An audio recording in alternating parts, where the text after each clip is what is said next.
Hello everyone, it's Coach Sean here from Orca Empire Fitness, and today I want to take you through why I think it's very important to not train through pain. Everybody's heard the saying, right? No pain, no gain. But in the context when it comes to movement, and especially resistance-trained movement, training through pain can be a very dangerous thing, both for that training session and for the overall health of your body moving forward in the future. All right? So let's start off, and you're going to have some quality movement, whether you're taking a body weight squat or an overhead press or a kettlebell swing. The movement looks good. It looks competent. Once your movement looks good, competent, and you are comfortable with it, from there you're going to increase the training overload. Now that can be an increase in duration, which would be the amount of time or the amount of repetitions. The increase in intensity, so how intense or how vigorous are you performing the exercise. The frequency, how often you're completing the movement. The complexity, so is it a two-handed kettlebell swing, a single-handed kettlebell swing, a band-resisted kettlebell swing, or even the environment. Are you performing it at the comfort of your home, your gym, outdoors, in the middle of a workday where you're trying to fit it in and it's a bit stressful? Those are all ways that you would increase the training overload once you have a competent movement pattern established. From there, what could happen is the training load that you chose to increase may exceed your physical preparedness, your physical limits. So maybe training 4 or 5 times per week is a little bit too much on your body right now. But what happens when the demands of the training exceed your physical preparedness is there's going to be a decrease in the quality of your movement. Now, the decrease in quality of movement could be a few things that I will come to in a little bit, but overall, a decreased quality of movement is the initial sign that you should reevaluate if you should increase or decrease the training overload at that time. Now, once there's a decrease in your overall quality of movement, what happens then is there is a decrease in the efficiency of how you move. So the biomechanics, which is the articulations of your joints and structures, how well can you move is now inhibited or affected, most likely in a negative manner, because the quality of movement is decreased. Now, once we get to this point here, this is going to be where you're going to see a change in movement, and that's going to increase the amount of energy you're going to waste. So I like to think of this as far as a streamline. An airplane is able to fly extremely fast and far on one tank of fuel, a very big tank, yes, but one tank of fuel because it is very aerodynamic and it is efficient with its movement through the air. When your quality of movement becomes less efficient, you're going to waste a lot of energy because you're not moving in a great streamline or in a very point A to point B fashion, and that's just going to leave a lot of wasted space left on the table. With that amount of energy you're now wasting, you're then going to fatigue a bit faster, right? So if you're running, or I'll use a plate push, that'd be a much better example. If you're pushing a plate or a sled push along the turf, and you're huffing and puffing and you can't keep a strong, steady packed core or shoulder girdle, what's going to happen is that's going to decrease the time it's going to take before you fatigue because your energy is now being wasted because your efficiency of movement is not that great. What happens if you fatigue a little bit quicker than your body is used to? Well, you're going to push through that fatigue, right? So if there's a time cap and you're used to getting to this certain point and you can't seem to get to that point today, that mammalian brain in us is going to continue to push into that mild discomfort, because we're hungry, and the no pain, no gain attitude that's kind of ingrained into our competitive nature. But pushing into that fatigue too often is going to give your body a movement compensation. Now, a movement compensation is a little bit different than an inefficiency because you are competently compensating for the movement. So I know you can only see my top half, but if I'm going to go into a deadlift, right? If I'm moving well, I'll be able to stand up, draw down, stand up, draw down. Both ways you look at it, I'm able to keep a nice, tall, packed spine and shoulder girdle. But if I begin to compensate because I'm able to fatigue quicker and I'm pushing through that fatigue because my movement is a bit inefficient, what's going to happen is you may see me round my back on the way up, maybe I'm slouching back, I'm losing that packed tension in my shoulders, so now I'm scrouching forward because I'm trying to push through that fatigue a bit too often, and it's compensating how my body moves. I'm moving less effectively. That movement, once you move it out of position, is going to begin to develop some pain during that movement. If you think of a building, you want to have the top of the building, stacked over the roof, over the main floor, over the basement.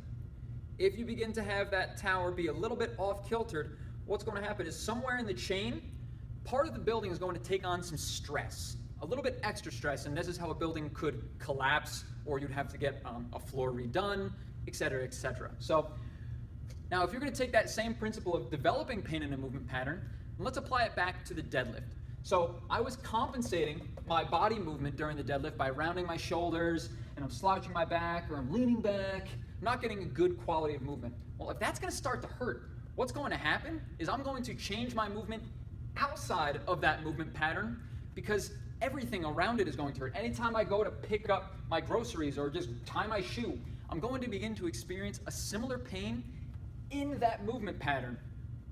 Now, it could be outside of the gym where it's happening. Those examples I listed, you're going to encounter every single day.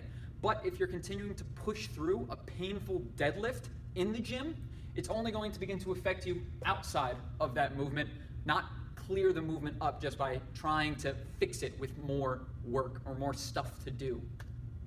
One issue, once you've developed that pain out of the movement pattern, is you're going to then begin to move your joints in a different fashion. They lose their centration, or they lose the ability to sit comfortably in the joint and move in their optimal positioning. Now, most recently, I just dislocated my shoulder, so during my rehabilitation process, I have to make sure I'm not pushing too hard too often in my training overload, because I don't want my shoulder to move in a way that it's not meant to move, right? I don't want to have to go push overhead and I begin to shrug when I get stuck here because I did not develop the proper joint movement before I increased the training overload or the training stress. Once you've developed that joint movement compensation, there's going to be a change in how your body sends the signals from your brain out through your connective tissue, through your muscles, all the way out to performing the movement. This can become an issue because if you think of it like hot wiring a car or rewiring a computer, there's really one optimal way that it should be moving. If I'm trying to send the signals to my brain, through my feet, out to my arms, and to my butt muscles to pick this weight up off the floor during that deadlift, what's going to happen now is I'm going to be transmitting those signals not as efficiently or not as effectively. So what does that mean for your deadlift? Well, now your deadlift is not going to look very much like a deadlift. It's going to look like shit. And it's going to look bad, and it's not going to feel great. That's going to lead you to be frustrated. It's going to decrease your quality of training. It's going to decrease your self-efficacy, or how you feel about yourself, because now you don't feel good, you're not training good, you feel crappy outside of your training sessions, and all of it can be brought back to, you got to be careful with your training load. But once the CNS, or your central nervous system, becomes a little bit inhibited, the next step, if you keep or continue to push through that pain and not get it identified, is your body is going to adapt into that position because it's finding it comfortable. Although it's extremely uncomfortable to feel, your body is recognizing that it's safe to be in because you're not fixing the root of the problem. It's like if you have an infection and it begins to spread. Eventually, even the parts that don't feel great are going to feel okay, just because it's not nearly as bad feeling as that epicenter of the infection or the pain that's persisting. So what happens once your body begins to adapt into that unfavorable yet comfortable position is you'll have a joint movement dysfunction. Now, this joint movement dysfunction differs from a compensation because a compensation means you're just putting the training wheels on or using a different muscle to help assist. And once you've gotten to the point where you've developed a joint movement dysfunction, it's going to take a lot of time invested to get back to the point where you're going to have some quality movement. Reason being is there are a lot of steps along the way before you're going to get to this dysfunction, and you almost have to trace your steps backward to find A, the root of why you're experiencing the problem, and then B, try to avert that problem in the future by setting up some sort of preventative strength or rehabilitation program, or just taking some sort of mindfulness approach to maybe adopt new activities entirely.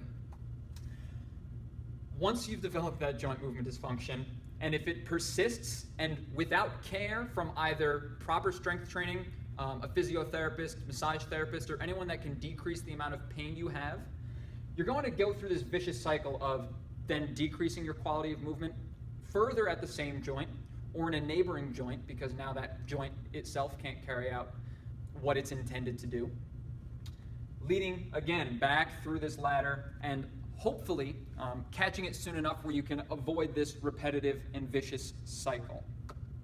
Now, I myself have fallen victim to this. I had a pretty extensive right shoulder labral tear because I ignored a lot of these signs prior to the injury that was sustained.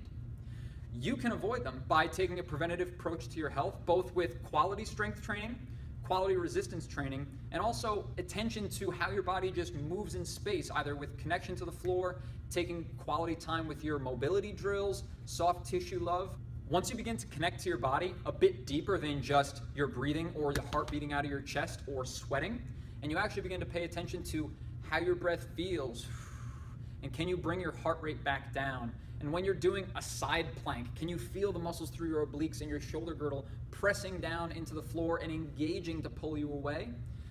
That's the different type of attention that I'm speaking of that really will make a difference in your both quality of training and therefore allow you to live better every day. So if you're interested in learning a bit more on how you can train better to live every day, avoid living with pain, and increase your ability to enjoy experiences and adventure, then contact us right now. Then don't hesitate to come on in and check us out at Orca Empire Fitness, where our main concern is customizing our training sessions to exactly what you need so you can continue to live better every day. Thank you. Hope you enjoyed.